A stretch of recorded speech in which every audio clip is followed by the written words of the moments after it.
ayat 6. Apa yang disampaikan oleh Pastor Kanto sedemikian membaca buku Tuhan dalam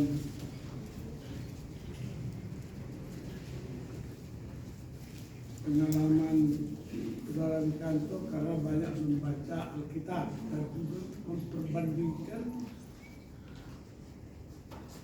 pengetahuan tentang Israel. Mari kita membaca buku Tuhan. Ayat 6, pasal 7 ayat 6. Judulnya hal yang kudus dan berharga. Sama-sama 2-3.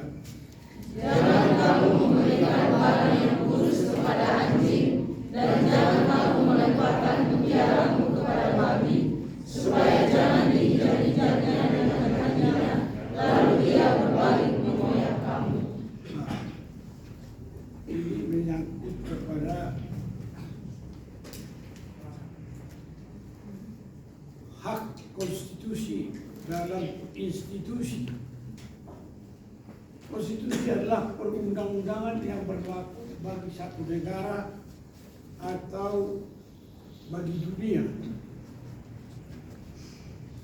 Peraturan perundang-undangan yang berlaku.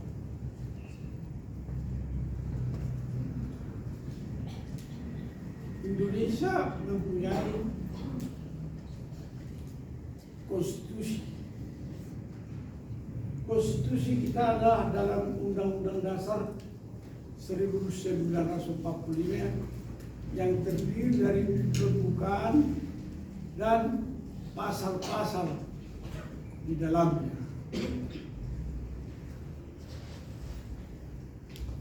Sedangkan undang-undang adalah peraturan yang dibuat oleh Dewan Perwakilan Rakyat dan pemerintah yang berlaku bagi negara dan bangsa, dan semua wajib untuk melakukannya. Di bawah undang-undang ada peraturan menteri, dan di bawah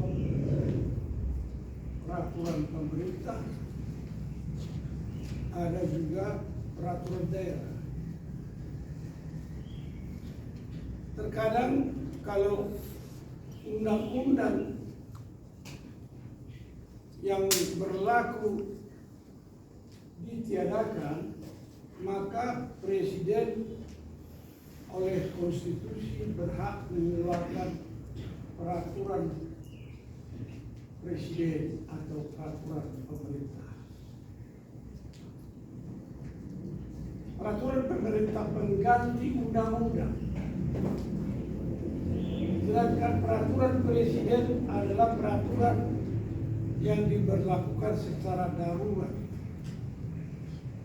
karena keadaan. Saudara-saudaraku yang dikasihi Tuhan, perlukah kita mengetahui konstitusi? Sangat perlu. Perlukah kita mengetahui institusi? Sangat perlu. Apakah institusi? Institusi adalah lembaga-lembaga tinggi negara yang dibentuk oleh MPR. Di MPR, Majelis Permusyawaratan Rakyat, itu adalah wakil-wakil dari rakyat Indonesia yang terdiri dari partai-partai politik. Dan partai-partai politik diatur oleh undang-undang partai politik. Siapakah yang membentuk undang-undang partai politik? Ialah DPR dan pemerintah.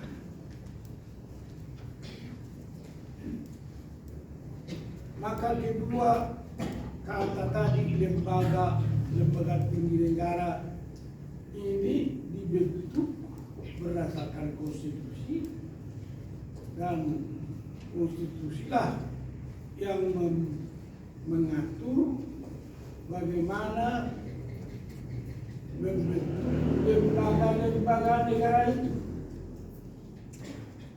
Di Indonesia ada 3 lembaga negara atau disebut lembaga tinggi negara. Adalah pertama badan legislatif, kedua adalah badan yudikatif, ketiga adalah badan eksekutif. Badan legislatif adalah terdiri dari DPR dan MPR. Badan yudikatif adalah terdiri dari badan peradilan negara dengan hierarkis Mahkamah Agung, Mahkamah yang disebut Pengadilan Tinggi, dan yang disebut juga Pengadilan Negeri.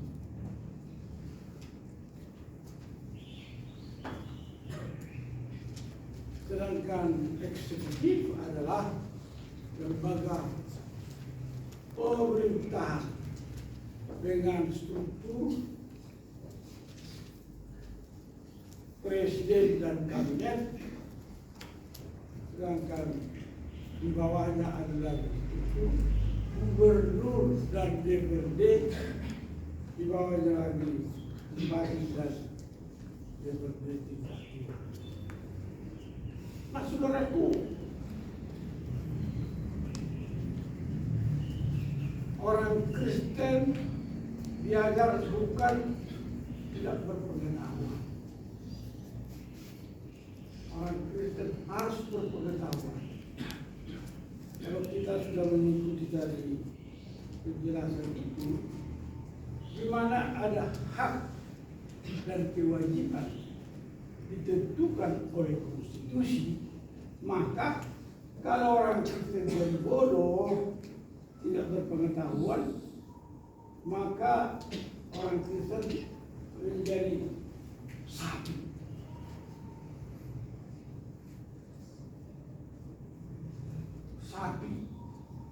Sapi ada sapi pedaging dan ada sapi serahan.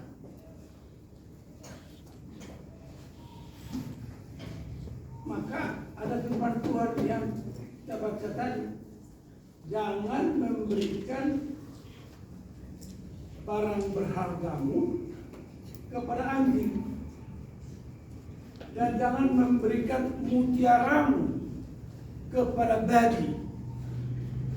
Selepas kau berikan barang berharga kepada anjing dan mutiaramu kepada babi, maka dia akan menginjak-injak itu. Udah diinjak-injak, kamu diinjak-injak.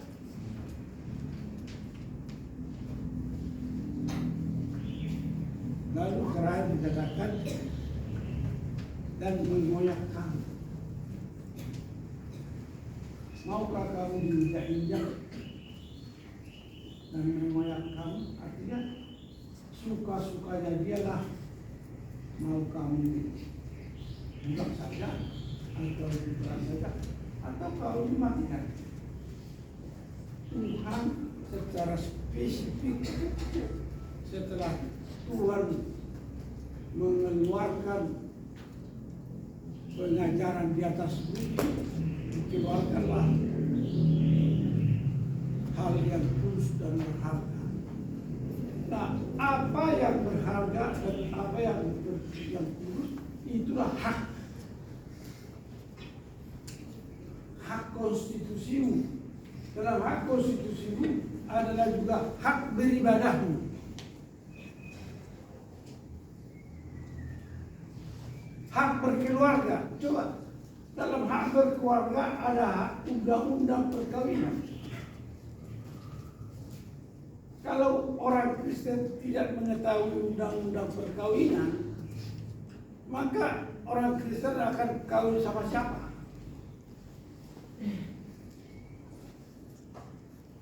Kalau tidak mengetahui undang-undang perkawinan menurut firman Tuhan, maka manusia boleh kawin sama hewan atau kawin sesama jenis atau kawin di luar aturan.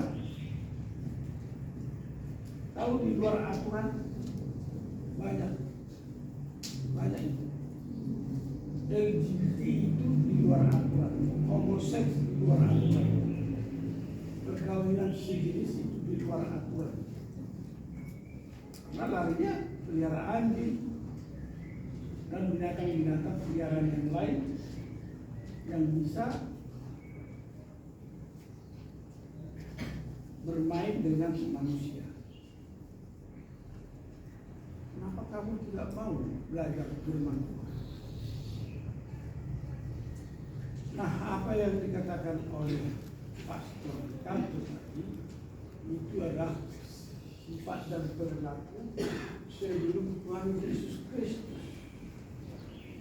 Setelah Tuhan Yesus Kristus datang, maka Tuhan memberi ilham kepada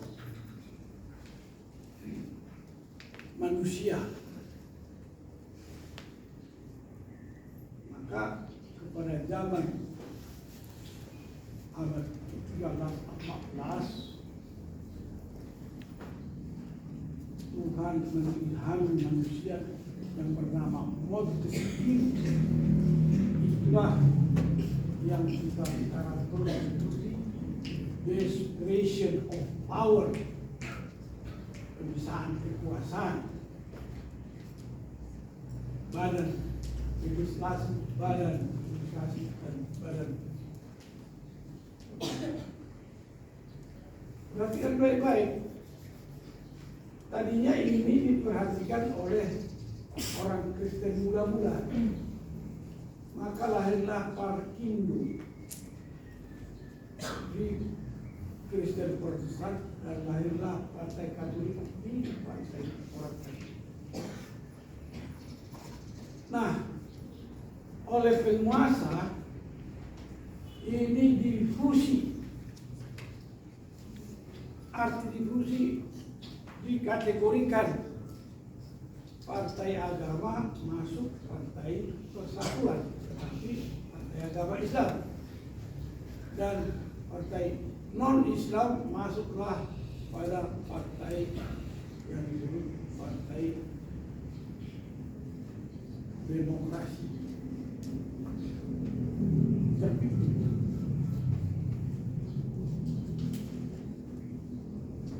Dan satu lagi adalah partai pemerintah. Maka orang Kristen boleh masuk ke Golkar dan boleh masuk kepada partai demokrasi. Nah, kenapa bisa terjadi dari kebebasan berpartai menjadi masuk kategori partai baru? Itu adalah karena orang Kristen mulai bodoh. Nah, pada waktu reformasi terjadi, partai Damai Sejahtera lahir. Maka kami duduk di DPR, saya mewakili Papua. Dan mengapa partai ini mati? Karena pengurus-pengurus partai ini cinta uang. Apa arti cinta uang?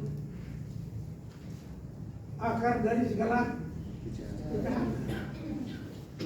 Pengurus berlomba-lomba memperkaya diri dengan menjual hak partai. Yang mau jadi anggota DPR, jadi calon harus membayar. Yang mau jadi bupati harus membayar.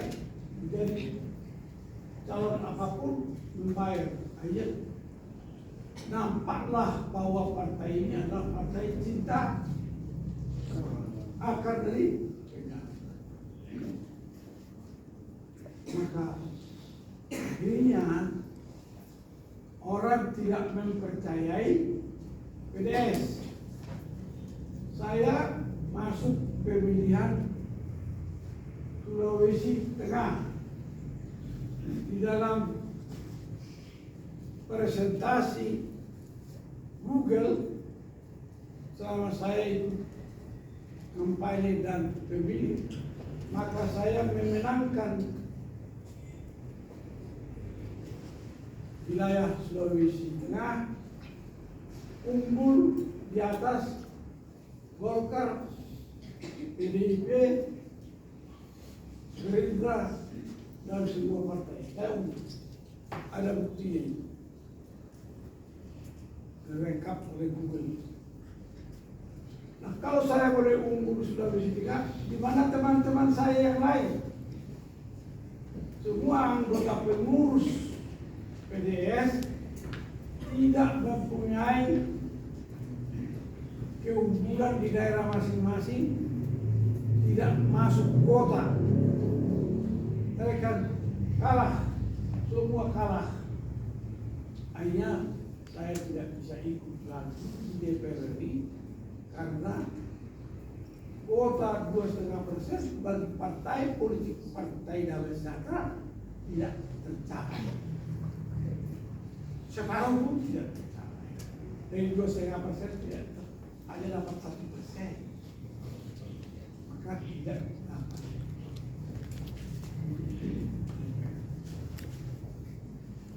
Nah, saudaraku sekalian, sifat perilaku ini harus dipegang. Kalau orang Kristen mau menganggap hakmu sebagai warga negara, ada hak konstitusi memilih dan dipilih. Tetapi sekarang menjawab pertanyaan dari kantor, partai mana yang kau mau pilih? Nah, di Indonesia memilih orang dan memilih partai, dan tidak bisa memilih orang tanpa mengetahui partai dari mana. Dan yang berkuasa di dalam partai adalah ketua umum dan sekjen. Jadi yang berkuasa di partai manapun, dia ketua umumnya siapa dan sekjennya siapa. Apakah lawan perjuangan kerohanianmu atau tidak? Itu saja.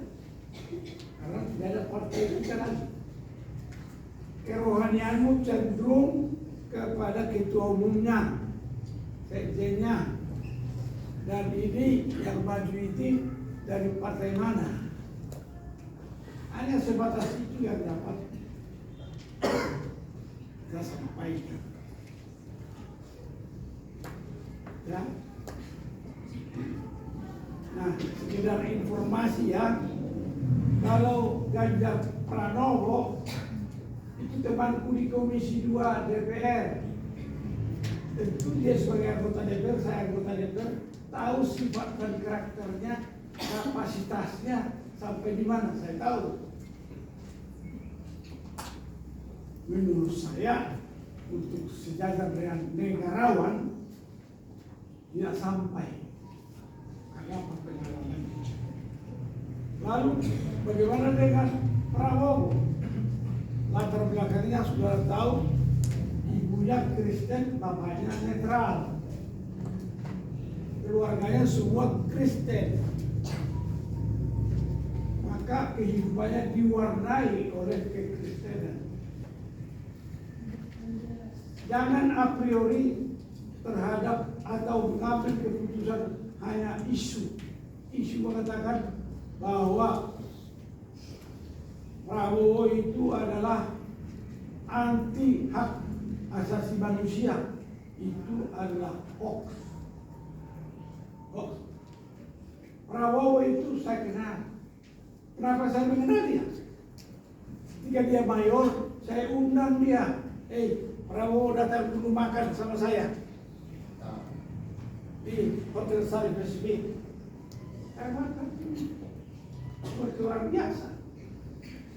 Dia panggil saya orang tua karena nah, kenapa tidak lanjut saya berkenalan berhubungan dengan dia? Karena perbedaan visi dan misi. Visi saya dan misi saya adalah sebagai orang Kristen. Visi dia sebagai orang kaya dan menantu presiden. Ya, berbeda visi dan misi. Ketika itu dia masih pangkat mayor, dia belum berpartai. Nah, saudaralah yang menimbang-nimbang. Yang penting hak konstitusimu jangan kasih kepada anjing dan jangan kasih kepada babi, karena dia akhirnya akan membunuh kamu. Udah ada Kementerian Agama kan? Ada Kementerian Agama dan berkuar-kuar dia sebagai serang sama orang Kristen. Dan Jokowi kuar-kuar serang sama orang Kristen. Tetapi kenapa keputusan 2 menteri itu hanya keputusan menteri? Mereka tidak bisa campur.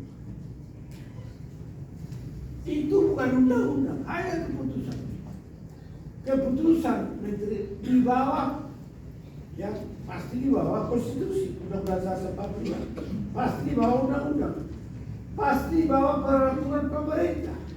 Lalu peraturan ini berarti di bawah, bukan undang-undang. Kenapa itu terjadi? Kenapa Jokowi tidak bisa bicara? Kenapa Luhut tidak bisa bicara? Kenapa orang Kristen yang sekarang ada di DPR dan di lain-lain tidak bisa bicara? Kenapa saya waktu di DPR tidak bisa bicara? Hampir kami cabut, tetapi kami berbentuk kepada menteri dalam negeri. Saya berhadapan dengan menteri dalam negeri, sedangkan keputusan itu salah satu keputusan menteri agama dan keputusan menteri dalam negeri. Menteri agama bersikukuh tidak mau mencabut, harusnya diperintah oleh presiden. Nah, presiden waktu itu adalah SBY. SBY itu sudah bertentangan dengan saya di DPR. Jangan menghalang-halangi umat Tuhan beribadah. Kalau kamu halang-halangi, maka kamu akan dikutuk Tuhan seperti Tuhan mengutuk Firaun. Tapi di depan semua menterinya, di depan semua partai politik, di depan semua anggota DPR. Saudaraku, maka saya kembali ke lagi. Artinya lebih saya pernah belajar di sekolah minggu. Saya lulusan anak sekolah minggu. Karena apa? Mama saya, bapak saya sebelum tidur dengan lampu semprong, lampu templok harus baca firman Tuhan dulu dan bernyanyi baru boleh tidur. Saya hanya lulusan seperti itu. Nah sekarang kita sudah lebih lanjut, kita hamba Tuhan. Maka perjuangan harus lebih jelas. Apa lebih jelas? Perjuangan kita membaca Amanat Agung Matius 28 ayat 20 sampai 24. Ini perjuangan.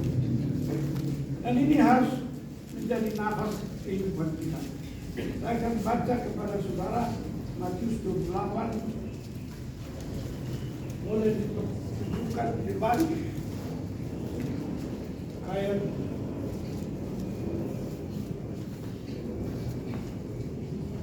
kita membaca ayat 28, Matius 28 ayat 18 dan 19. Sudah dapat? 2, 3. Yesus mendekati mereka dan berkata,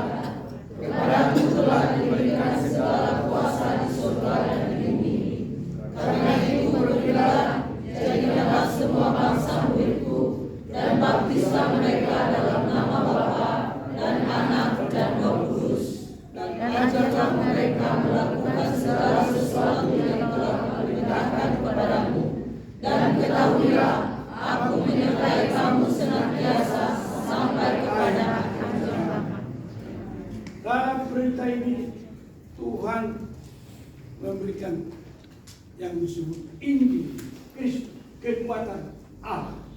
Siapa takut? Kalau kamu takut menjadi saksi kebenaran, maka kamu tidak ada tempat menjadi pengikut Tuhan Yesus Kristus masuk surga. Kalau hanya kamu terdaftar sebagai evangelis tetapi tidak berjuang, kamu tidak dapat masuk surga. Tapi gimana? Hidup terang-terang di dunia sampai 100 tahun atau masuk neraka selama-lamanya? Kita tentu pilih ikut Yesus. Haleluya. Haleluya. Selamat berjuang. Selamat berjuang.